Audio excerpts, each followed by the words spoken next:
টাকা এমন একটা জিনিস যেটা পাওয়ার জন্য মানুষ নিজের জীবনটা উজাড় করে দেয়। মানুষ বলে যে টাকায় সবকিছু হয় না, কিন্তু সত্যি তো এটাই যে বর্তমানে টাকা ছাড়া মানুষের কোনো অস্তিত্ব নেই।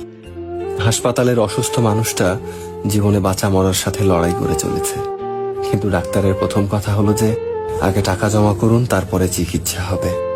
স্কুলে পড়লে টাকা, কলেজে শিক্ষা নিতে গেলেও টাকা, আর চাকরিতে সম্মান টাকার কাছে হার মেনে যায়। কোথাও গেলে টাকাটাই সবার আগে দরকার হয়। টাকা থাকলে মানুষ মানুষকে মানুষ ভাবে। টাকা ছাড়া মানুষটা যতই সৎ সহজ ভালো মানুষ হোক না কেন, সমাজ সে মানুষটাকে অবহেলা করতে শুরু করে।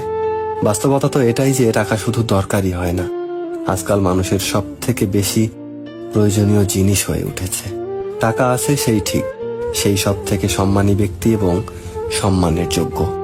আর যার কাছে টাকা নেই, তার সত্যিগুলোকেও খুব সহজে মিথ্যে বানিয়ে দেওয়া যায়।